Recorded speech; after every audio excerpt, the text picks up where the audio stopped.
Hey guys, welcome back to Bungs Custom Bikes. Today we are working on chains. So this is a 1998 Suzuki Bandit. I think Bandit, yeah, 1200. And it needs a new chain. As you can see, it's floppy, it's rusty, it's got a couple stiff links in it, just needs to go. So we're going to talk a little bit about the process on how to replace a chain. Now, normally, when you just want to replace a chain and you don't want to replace the rear sprocket, the wheel doesn't have to come off. You can just pop the chain, feed it through if the engine's in neutral, do the reverse, put the new chain on. However, we've got a new sprocket, both the wheel sprocket and the drive sprocket. So the wheel's going to come off to access the bolts to put the new sprocket on. Now, you always want to get these, I'll say as a kit or a pair, because the ratio between teeth is very important to your gearing. Depending on what your application is for the motorcycle, you can change the gearing. However, if you're just doing your day-to-day road riding, you want to keep it pretty close to factory because the transmission is set off of that gearing as well. So the first thing we need to do is we need to get this rear wheel off the ground. That's done best with a bike stand, but me being a wonderful motorcycle mechanic, I don't have a bike stand. So we're gonna get the bike off the ground. Hold on one second.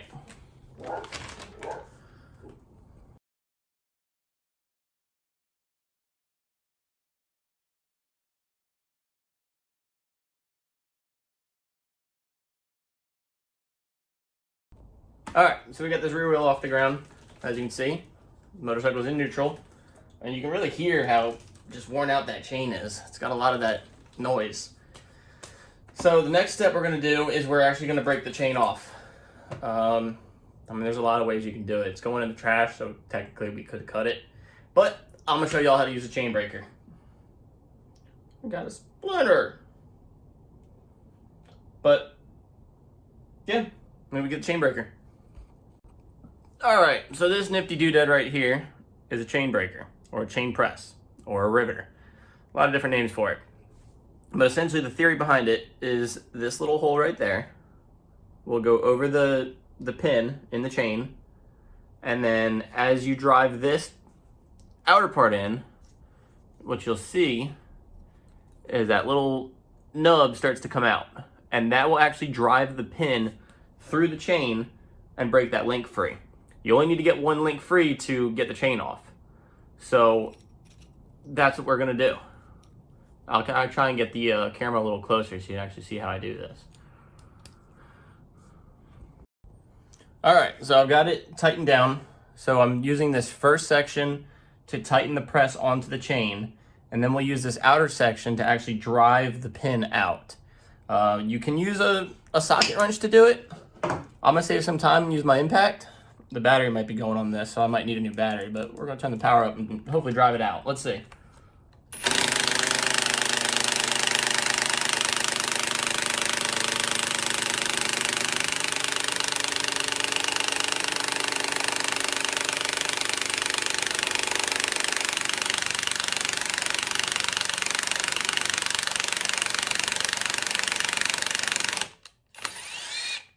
All right, let's see where we're at.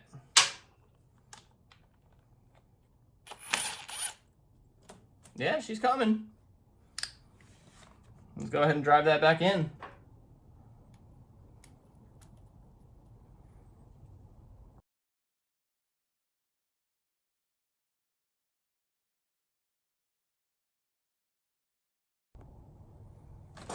And just like that, she's off. So some chains have master links, where they're basically just snap pins. When I put the new chain back on, I'll show you what that looks like. But in this case, this is a riveted chain. And what that means is that the links are actually riveted together. Let me find it. It's right here. So if you can see the difference, how these kind of all look solid, but then this one here looks like it's indented. So that was the new master link when this chain was put on, and this one was actually riveted into place using the same tool, just in reverse. So these are not as easy to get off, and you actually have to go through and drive them off with your chain breaker. So before you throw your old chain away,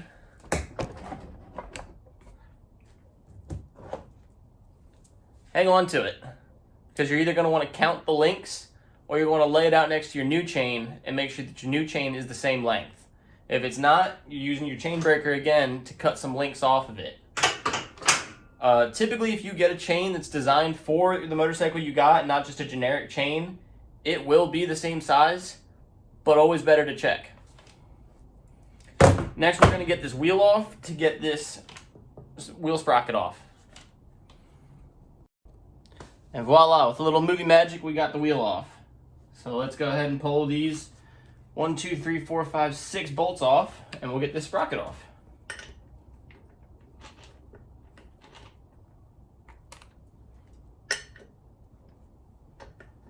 On this Suzuki, these are 14 millimeters.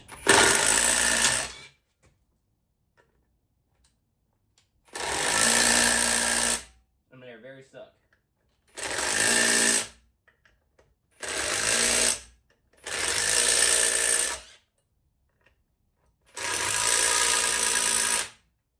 Well, I got 2 off. Let's get the others.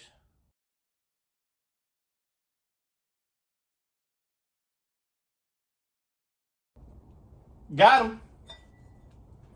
There's our sprocket.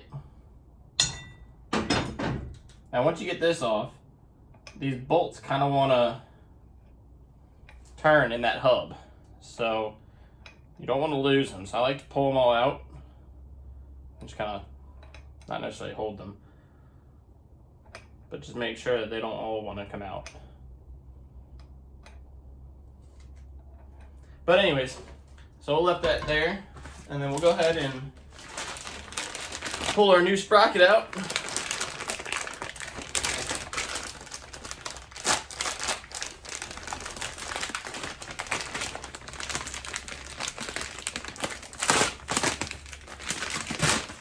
All right. So as you can see, it does kind of have direction. See, there's a lip on this side, but not on this side. So the flat side goes towards the wheel, like so. Before you put it on, just kind of toss your old one up net with it and make sure they're the same size. And as we can see, they are in fact the same size. Well, that was kind of cool. So we'll leave the old one there, and we'll go ahead and get this new one on. And so we'll pull our bolts out just to make sure we don't lose them. And the new one's to fall in anyways, but there's the new one. Alright, so our next step is to remove this cover panel, which will give us access to the drive sprocket, the drive cog, drive gear, whatever you want to call it. So that's done by just removing these Allen head screws here. This is the hydraulic clutch. So you can pull it out here, or you can just take it out with the cover. It's just a little piston. So it's not like you're going to be bleeding hydraulic fluid all over the place. And also we need to take the gear shifter off, which is just a little 10 millimeter right there, and that'll slide off. We'll just set it off to the side, and then we'll pull the rest of that cover out.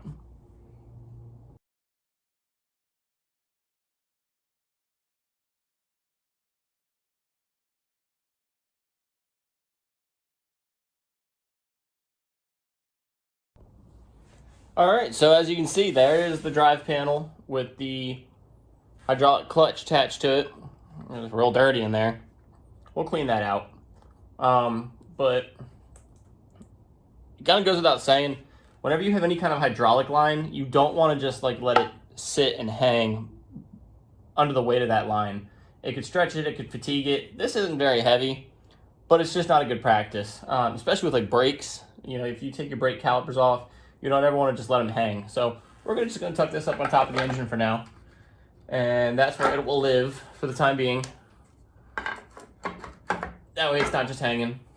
And then our next step is to get this cog off, which is this really big nut. Should be some kind of key to put through there to hold it. Let's see. I'm not seeing anything yet, but we'll find it. And you want that to be able to hold it so that it can not rotate while you're trying to spin it off. So let me look for that hole, we'll find it, and we'll get that off.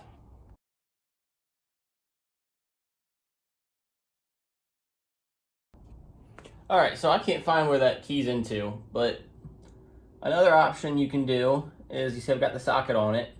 You never really want to use the bike being in gear to brace that. It's just a lot of force on the gears, and you know, you think the engine's putting the force that way, but you're putting the force this way. So some people say it's fine. I don't like it. So another option you can do is you can take your old chain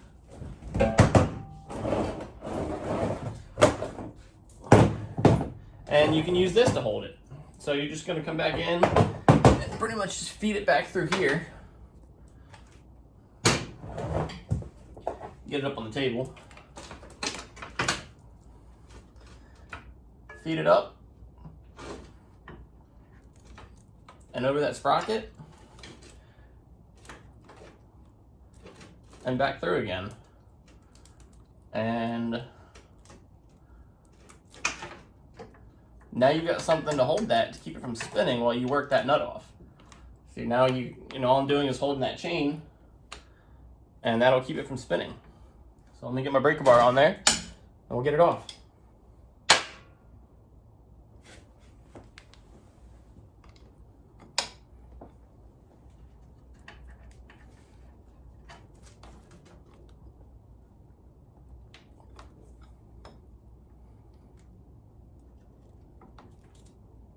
All right, she's tight. We're gonna get the impact.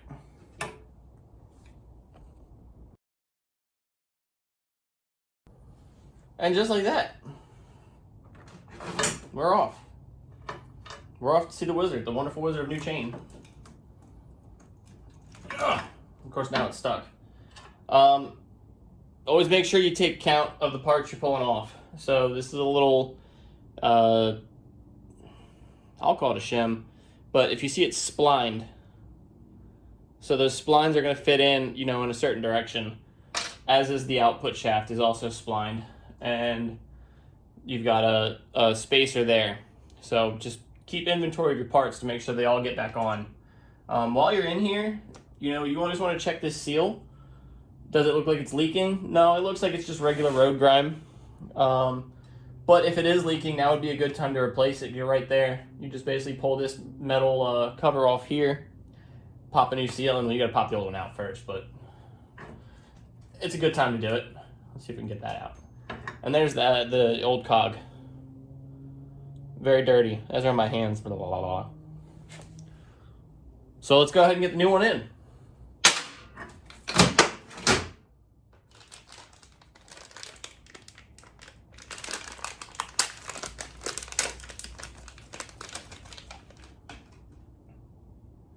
All right, there's the new one. It's already black, so it doesn't matter how dirty it's going to be. Same as with the wheel cog. Make sure they're the same size, and they are. Make sure the splines line up. They're the same. You can see in the middle there. Those splines are, in fact, the same. These do not really have a direction that they need to go on. It just doesn't really matter. They're the same one way or the other, but if you remembered exactly the way you took it off, you can put it back on, but it doesn't matter.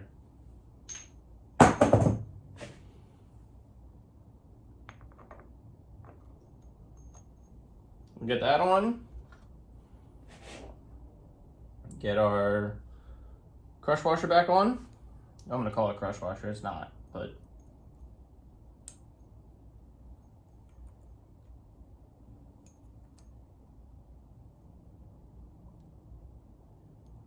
all right, there's our washer. And then we'll get our nut back on. Haha, nut.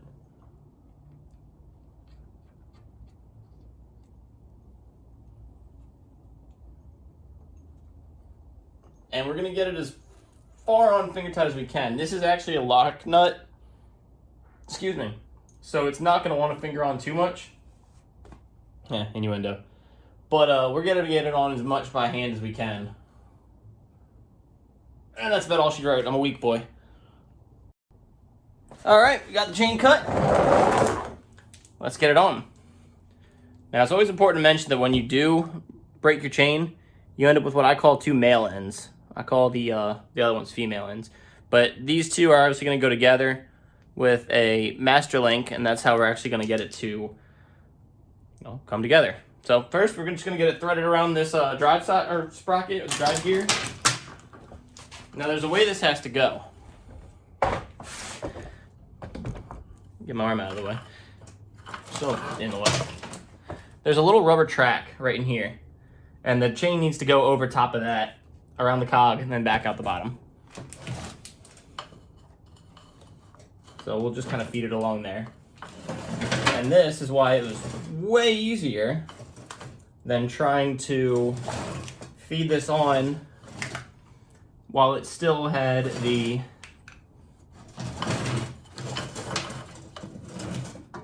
cover on it.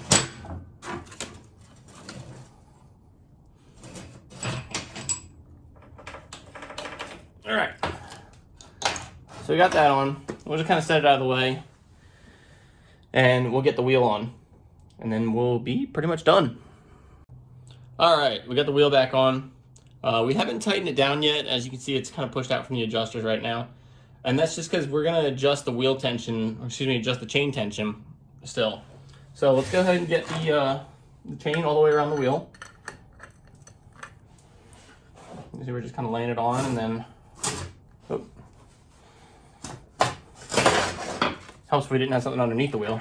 We're just laying it on, and we're gonna need to come in some from where it's at now, and that's what's expected. So we'll bring the wheel in some, and then we'll get this master link on.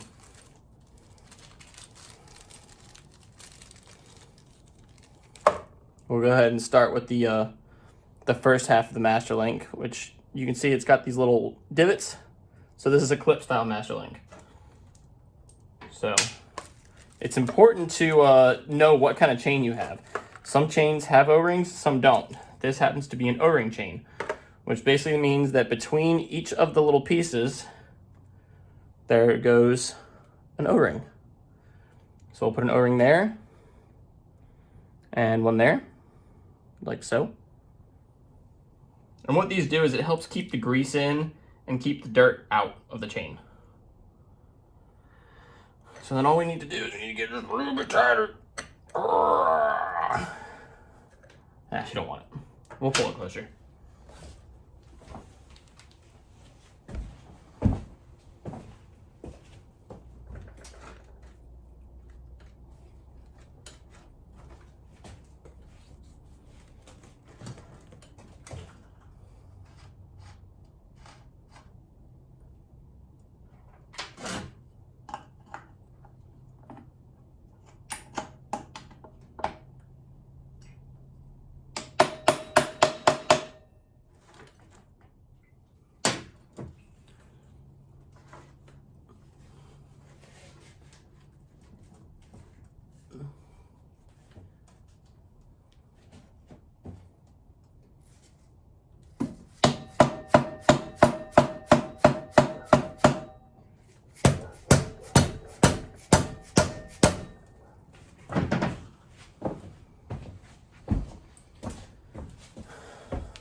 So when you're doing this, always be careful to keep your hands away from the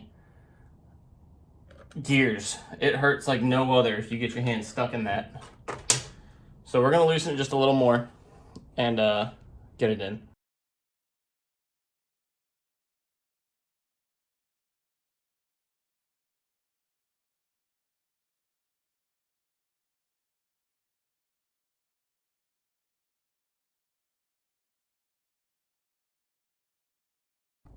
All right, so after much trial, we finally got it on.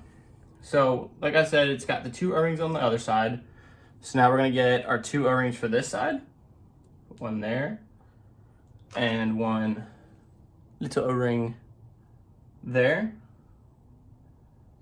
And then we've got, I call it the top plate, but it's just, it looks like a chain link. That goes on there.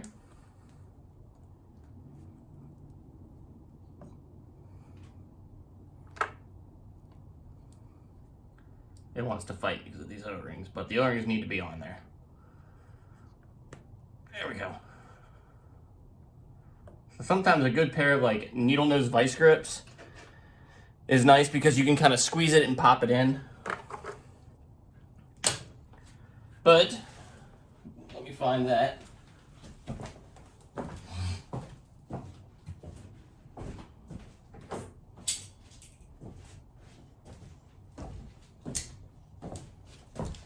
So, vice grips, we'll just kind of come in here in the middle and just kind of get it nice and pressed down.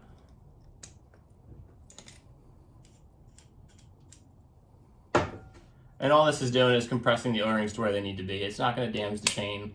It's not going to damage the link. But we need it compressed so we can get the snap clip on.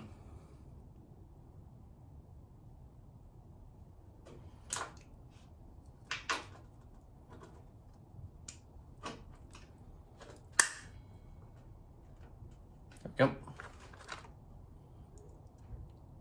This is the clip.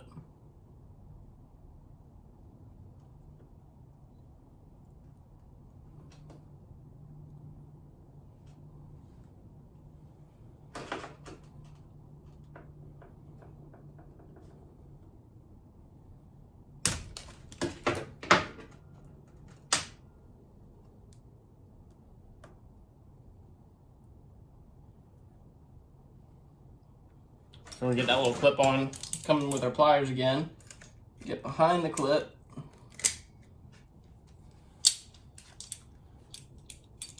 I know it's hard to see, but I'm really trying to get this done. Mrs. Bungo's got dinner waiting for me.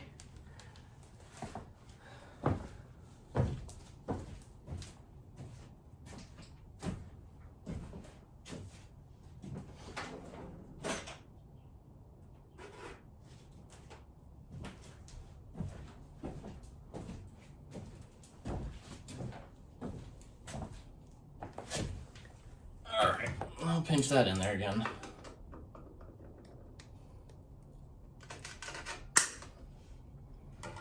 There.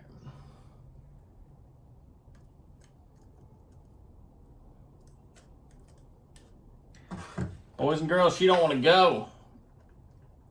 But she don't know it yet, but she's gonna go.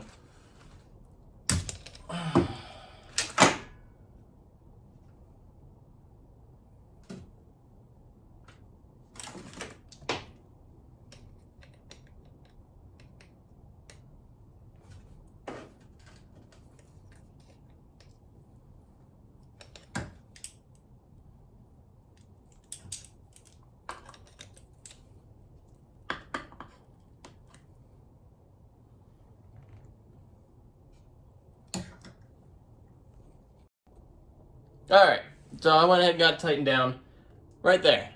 That's about what you want. It's still sitting on this pad up top, which is fine. When the motor grabs it, it'll pull that tight. But right there, that's about what you want. It's a little bit of give. It's not, tighter than crazy. It's got a little bit of slack so that, when you put a lot of torque on it, it doesn't just snap that chain, which will put a lot of tear on your wheel. I don't really know how to quantify it, but that's about what you want. So the last thing we have to do is get this cover back on the drive gear and we're done. So I think I'm just going to call it there. That is how you replace a chain on a motorcycle. I know I went like a lot more in depth. I know I talk a lot, but I really try and be helpful. So, if anyone has any different ways of doing it or different ways of going about the process, let me know. I'm all ears. If not, stay riding, friends. See you in the next one.